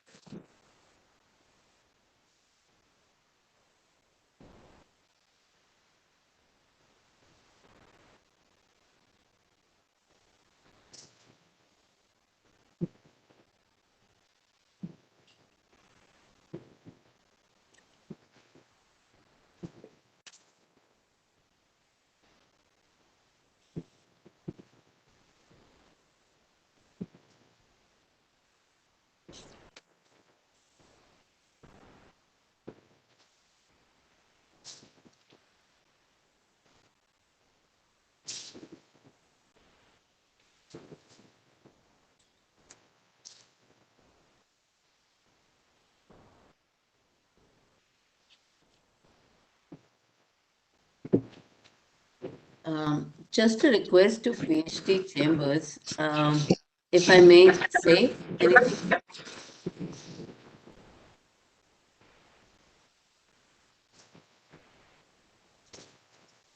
Yes, Madam Call, would you like to say something? Yeah, I have a request. I see some great men here, and they actually can be your brand ambassadors for promoting women entrepreneurship, because we have a very misguided aspect of machoism and stuff like that from the ads and the serials and the movies that we see.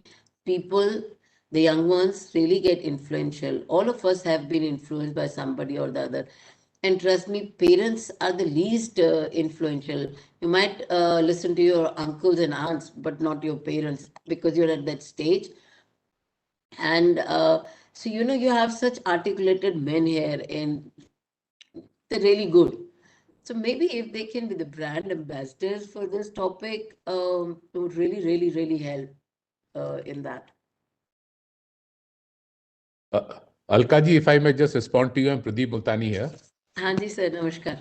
Namaskar. It is wonderful to hear what you are saying. Let me just say, in our PhD chambers, we've got outstanding role models. Our former president is Sushma Balia ji.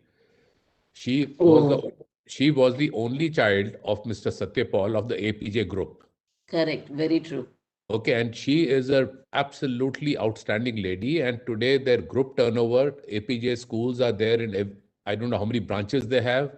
They have a pharma unit. I mean, she is a dynamic lady. So we have got fantastic ladies amidst us. That is one. Number two, let me tell you my own case. I've got two granddaughters. Wow. I have two sons, and each one of them has one daughter. And both of them are saying that we will not have a second child. Oh, wow. Okay, so in all of us, we've got wonderful people going. All we need to do is ensure there should be no crimes against women. And Correct. I personally, I mean, there are so many men here, they might get upset with me. I firmly believe that a lady with the same qualification will go 10 times further. And today's webinar has been specifically focused because Mr. Gautam Bali and Mr. Ajay Khanna are both dynamic personalities. I can And see that. And one strongly feels the need of the hour is skill development. And there could be nothing better where we can generate maximum employment in direct marketing.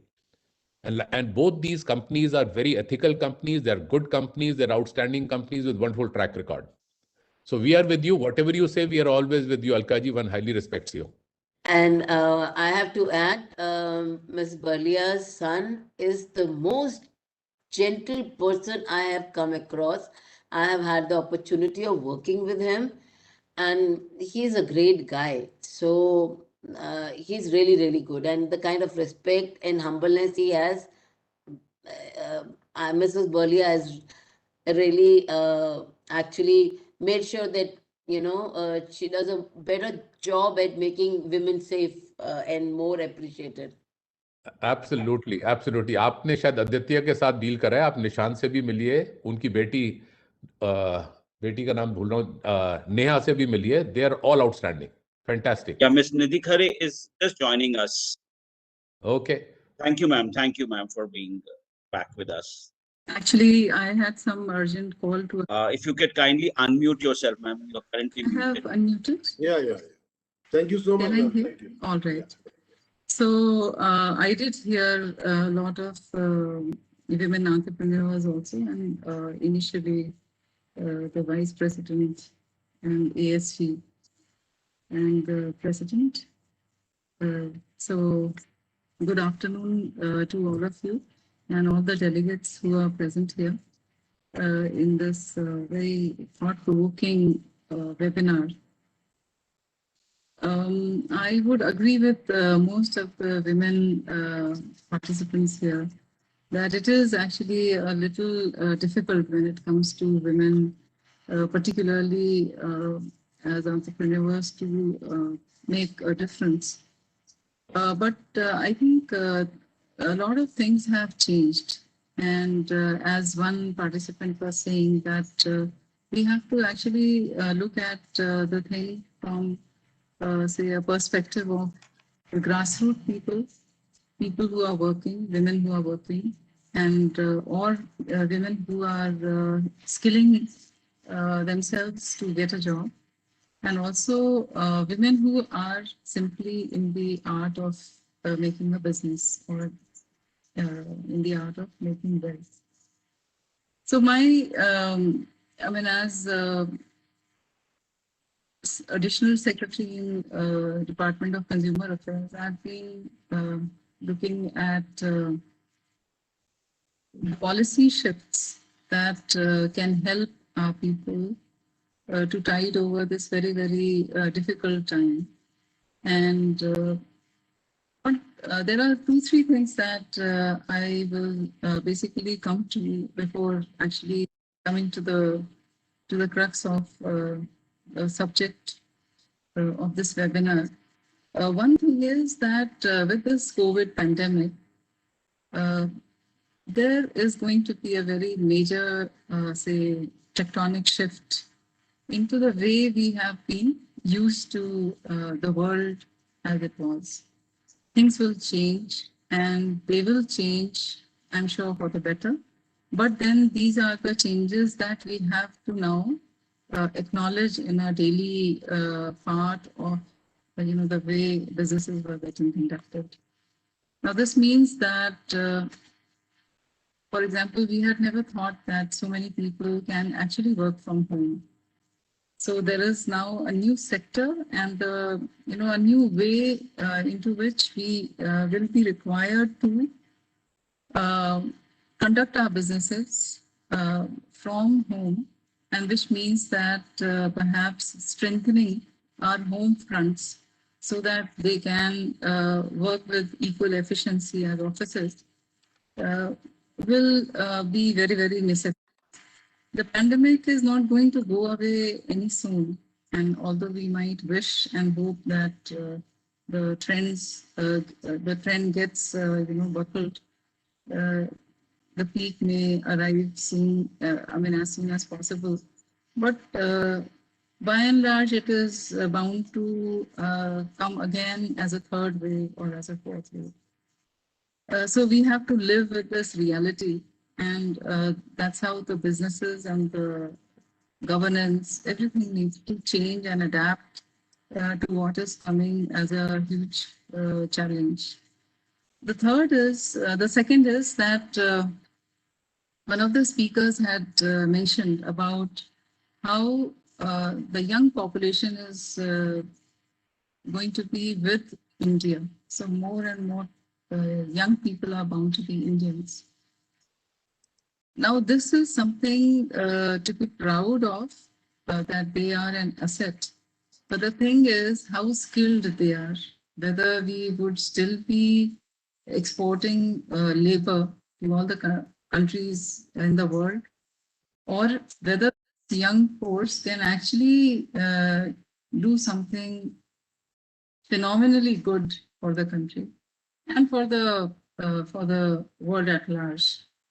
So this is something where gender equity also comes into play. So far, we've seen as traditional orthodox conservative societies anywhere in the world, Indian societies also reacted in the way we've seen. There have been struggles, both individually and collectively, for women to stick it out, to not give up, and to continue the path with a lot of, say, even humiliation or sacrifices, whatever be the case. But I think more and more women are now joining the workforce, and that gives me a lot of hope for the future, uh, for the future of the women entrepreneurs who are coming, because more and more people are going to be experimenting, and they would also feel the confidence to be able to do it. The third is that because of this pandemic, many traditional jobs, both for men and women, are going to simply go away. So is the country ready for this change, which is going to come, which we are going to experience in all the major countries and thereby also in our country? So will AI dominated or artificial intelligence dominated technologies, are they going to take the better of us?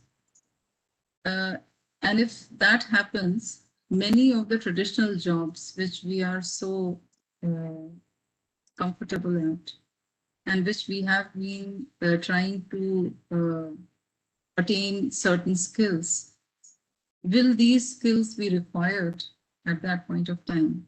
And it is not very far in the future.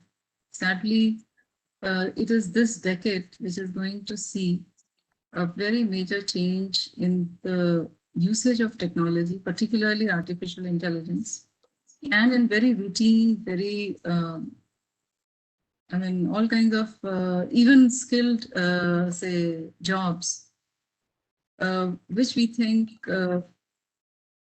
we have been kind of skilling our people with. So probably it will be half the cost of kind of skilling a person than kind of, using that technology for. So is that the challenge that we are ready to take in?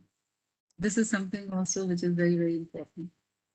Now, from the government's perspective, ever since the pandemic has struck our country, the government has been taking manifold, say, action. In fact, when this government actually came to power, there was a lot of emphasis on ease of doing business. There was also a lot of emphasis on ensuring that women who didn't even have their separate individual bank accounts, through a scheme of Jan Dhan Yojana, the government started actually making and trying to ensure that there is a financial signature for the women. So in many schemes and through many schemes and through this Jan Dhan Yojana, government very successfully ensured that every woman in the country has a bank account. And this has also triggered, independence for many women. It may, at least I can say for the rural based women, that it was unthinkable to even have, your own bank account. So in such terms, I think Jandhan Yojana had the contribution, made this contribution of ensuring that our women have financial, say, independence, and they realize the power of having their own bank accounts. The second was with the ease of doing business, many archaic laws were simply changed, or they were dumped, or they were reviewed so that they could actually provide the legal framework for a better understanding for the businesses and also for people to venture out in our country with good ideas and a better work plan. These policy initiatives ensured that right from 2014-15, there has been a very major impetus on, say, startups.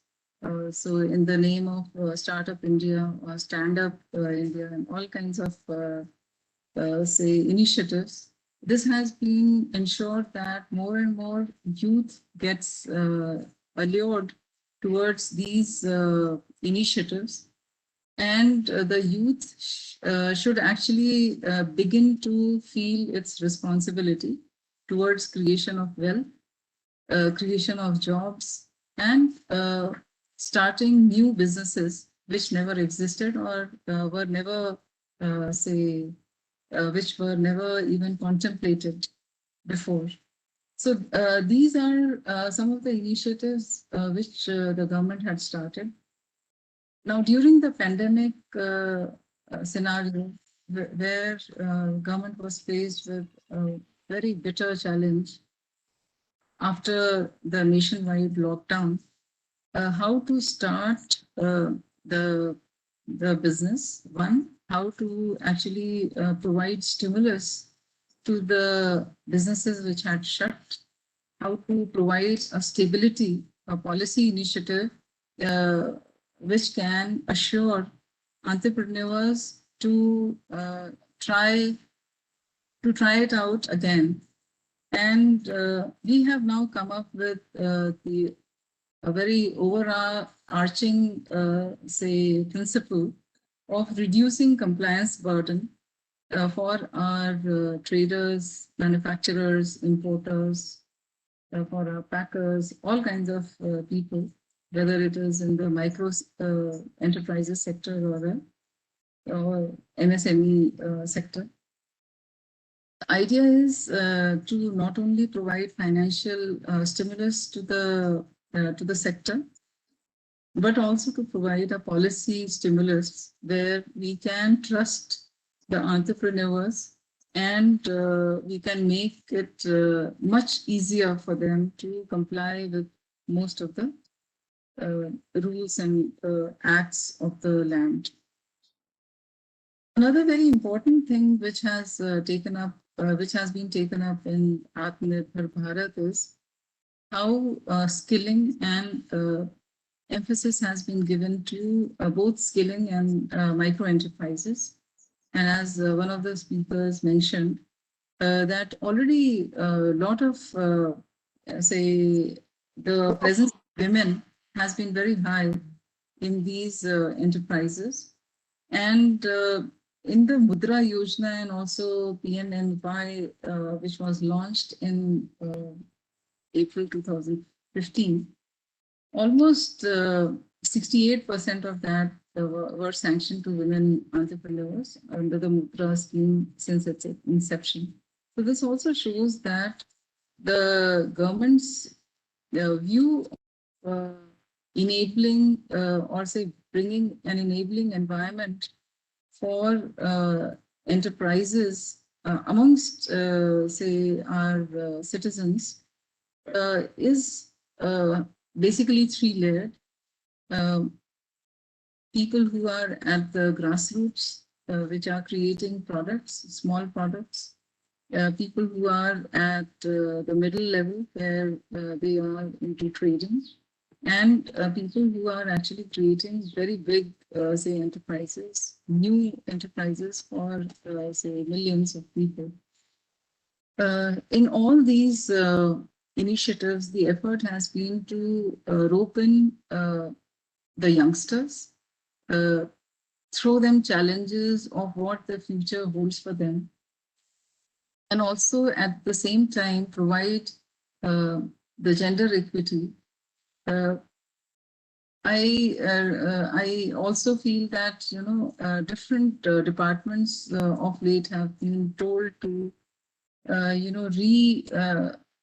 say relook at their act and the rules and regulations. Go for simplification.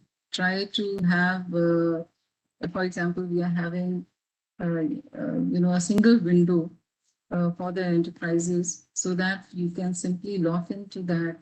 And at the back end, which department is doing your work, you need not neither come to know, nor you should kind of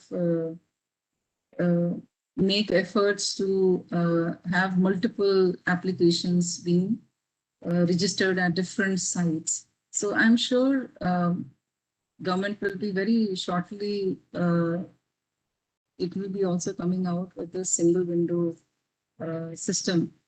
This is also going to help businesses grow faster at a much better speed, and also have the confidence that there should not be repetitive, say, auditing of the processes of entrepreneurs from different regulators. So the idea is that once the entrepreneurs have registered themselves, given these papers, different regulators who are supposed to, say, regulate their activities can do so in a much more effective manner, with better speed, with greater, say, transparency on both sides, and with, say, a hassle-free environment, a more facilitating environment. Today's topic was also about the direct selling sector, and you'll be happy to know that Department of Consumer Affairs has been having a lot of discussion of all the stakeholders about the direct selling, say, the apparatus. And we've been able to, through the pandemic, we've been able to hold these consultations, very wide-ranging consultations with all the voluntary consumer groups, different organizations, even voluntary, the consumer activists, and also the direct selling associations. And for the first time in the country, we are going to prepare basically a rule for safeguarding consumer interest vis-a-vis the direct selling. So this is also going to be, we are all waiting that very soon it will be out.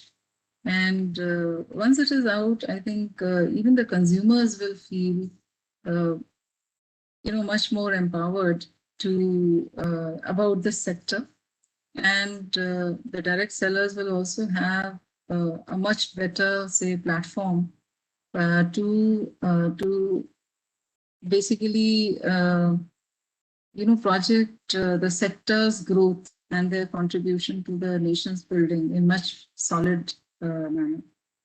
So these were the things that I wanted to share with you. The struggles and the challenges that the women and entrepreneurs have been facing are very, very, they have been brought out in a very pragmatic, real manner. And it was really very informative for me, particularly since I have no clue about how enterprises run. But it is something which reflects so much with our own struggle as, say, as administrators of the country. but I think I'm very, very hopeful and extremely positive about our country. The gender equity is very much to be seen. And I think while we may be much criticizing about our society, when I meet foreigners and particularly people who come here and stay here, they are completely overwhelmed by the success of Indian women, and they are much overwhelmed that most Indian women have not left their tradition, or say their traditional outfits, or their say, I mean, जिसको कहा जाता है कि एक नारी सुलभ जो सौंदर्य है बिना उसे छोड़े, I think Indian women have made such a mark. So while we may introspect and we know that, there are so many things to be achieved even further from here, but let us not actually get into, the pitfalls which the Western women have done. They have become, so to say, soulless, in this pursuit to becoming, equal to man. They've lost many things, and they all have regrets about this. So I think the Indian women have a lot to say share, lot to kind of contribute, and to also, or maybe it is Asian women, whatever you may say. But there is something which is very beautiful about our journey, which has not given us broken homes, which has continued to remain in touch with nature, have a balanced view of the society and about your achievements, living harmoniously, not just with your family, but also your enterprises. So I think these are the things which we might, it might escape our, say, attention. But I think when it is viewed from a total stranger, they find it incredible. So with this, I really enjoyed hearing, your conversation, and it was very, very encouraging. I feel we should be prepared for the future in a much better manner. This century belongs rightfully to India, and each one of us has, a role to play in making things better for the future generations of our children, and to take this country forward. So with this, I thank all of you for giving me patience hearing, and I am always available to suggestions and to things that can be improved for our country. Thank you so much. Thank you so much for your words of wisdom, ma'am. Really, really, we are grateful. Excellent. Thank you very much, madam, for your very, very encouraging and positive remarks, and actually bringing out very vitally those things which we really treasure today in India, and not only as a country, but as women of India and even women of Asia, bringing it out so clearly and explicitly. And I think a very, very intricate yet important point which you have made.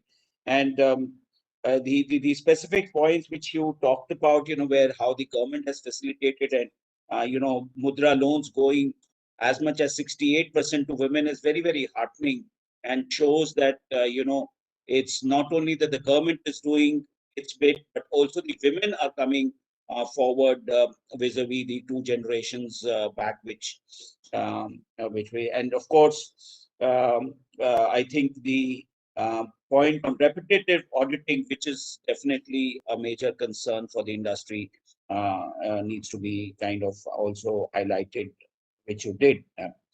Ma'am, the only thing which I'd like to say is that one of the objectives which we are trying to achieve through this particular webinar and all thoughts put together is also to see how skilling council can be made for the direct selling industry, which may be really required to further boost the morale and the confidence of the women. And in fact, on the chat itself, right now I got a message from Miss Monica that, she is from the Punjab University and she's working with 25 rural women, and she'd like, some kind of a training session, set up for these 25 women. So I think this can have a real cascading effect in form of a skilling council, which we can have of the direct selling industry, with the push and the support of the Ministry of Consumer Welfare being the nodal ministry for this particular sector. And Madam, who better than a woman herself who personifies what a woman can achieve in the government is what you did today, ma'am. And I think we've been truly elated by your thoughts.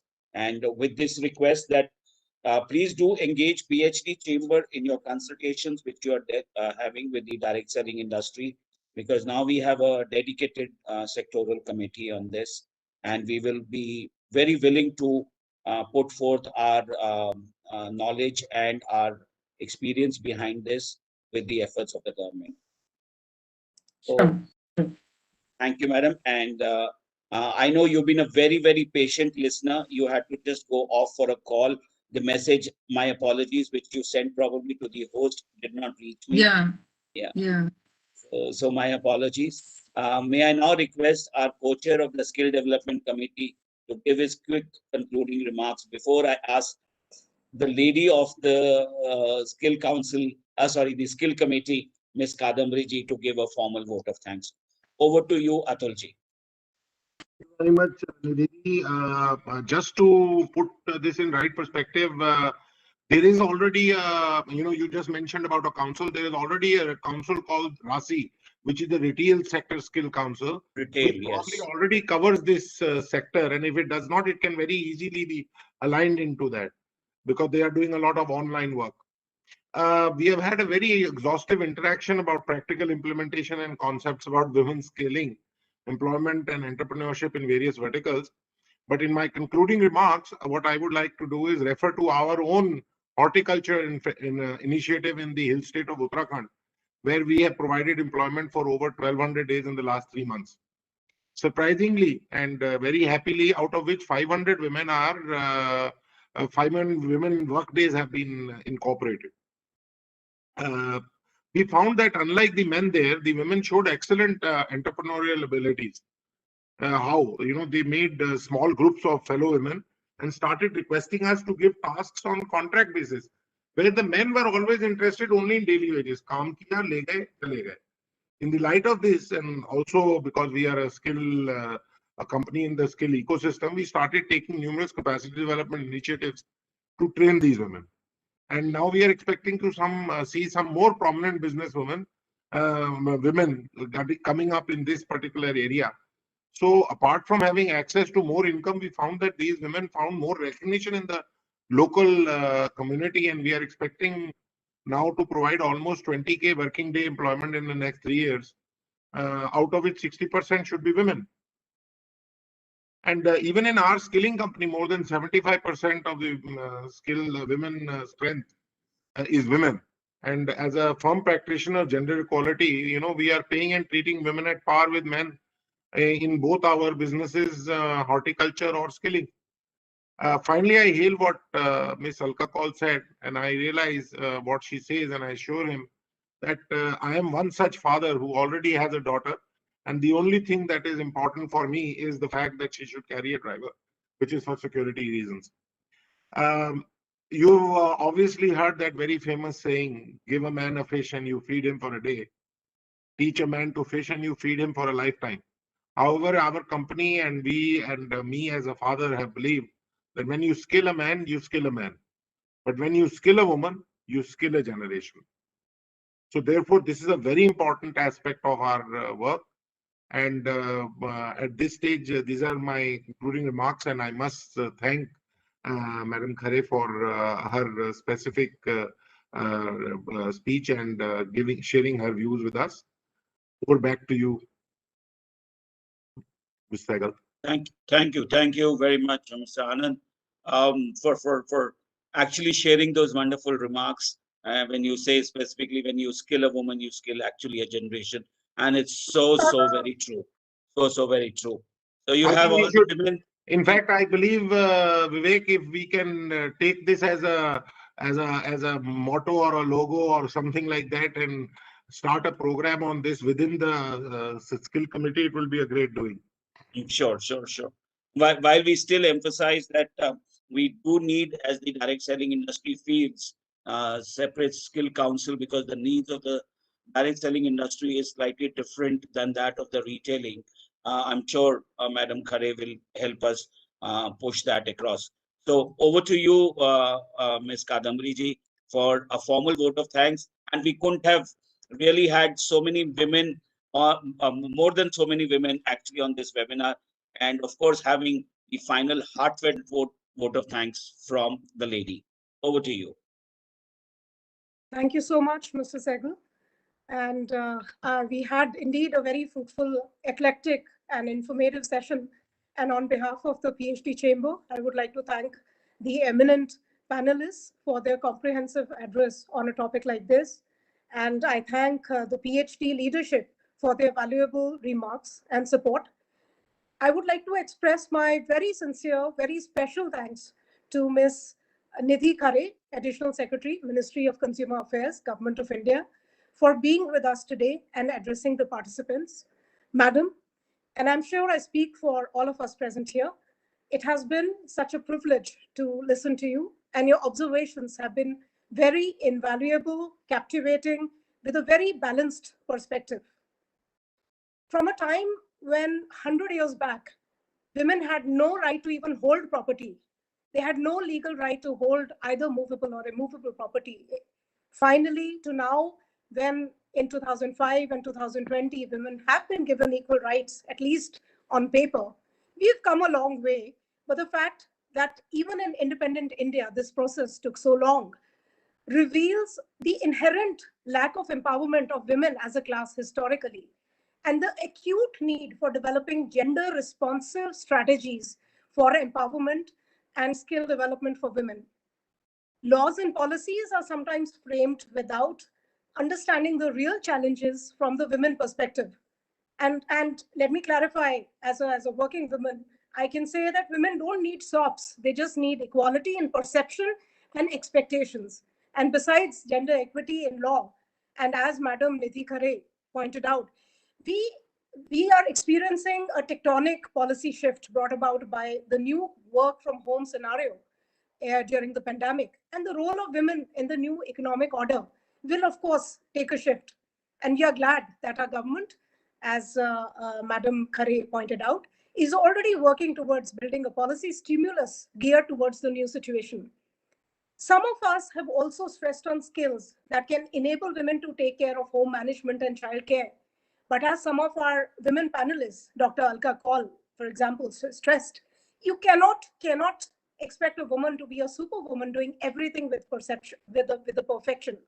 You need to prioritize. And if we are to retain harmony that traditionally women may symbolize, the society and our families have to support, because we strengthen them.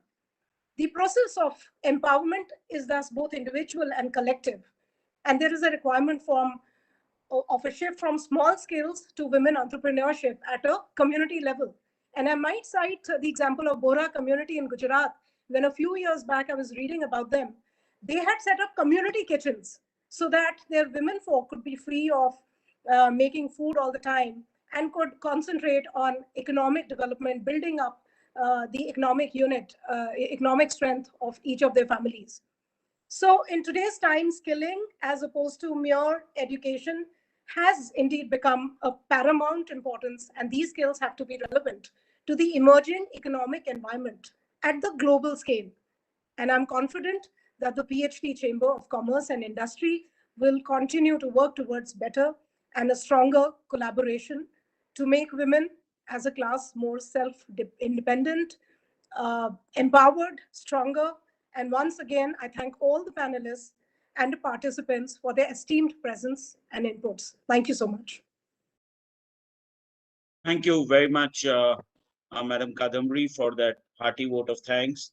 I'd like to thank our leadership, our President, Senior Vice President, our Secretary General, PhD Chamber, Mr. Saurabh Sanyal, and the Chair and Co-Chairs for being here this morning, which is on way into the afternoon. We'd like to thank Vestige, our webinar sponsor, for extending the honors to make this possible. We thank you, Vestige, for the support. I also would like to thank my team, which has been working very aggressively on this, with Jatin Nagpal as well as Dr. Nasir Jamal to make this particular event happen.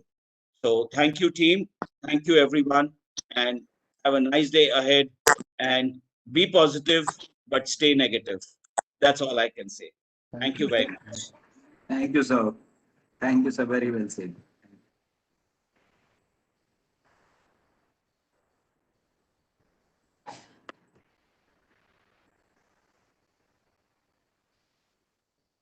तो सहगल जी, सहगल साहब, हाँ जी, हाँ जी। मेरे को तो Covid दूसरी बार ही हो गया इंजेक्शन लगाने के बावजूद। कोई बात नहीं, it will be mild, don't worry. I know. In fact, during the conference only, I just got the report. Oh, acha, now I see your message. Right. I've turned positive second time. So this is second time after the first shot itself. ना पहले हुआ था, उसके बाद first shot हुआ, उसके बाद हुआ है। आप बाहर बहुत घूम रहे होगे। नहीं, not really, but हो गया। But take care. Any indications, specific indications? नहीं, कुछ भी नहीं, nothing अभी तक तो। चलो, God bless you for that, and may it stay that way. And may it stay that way. Thank you. Please take care. God bless.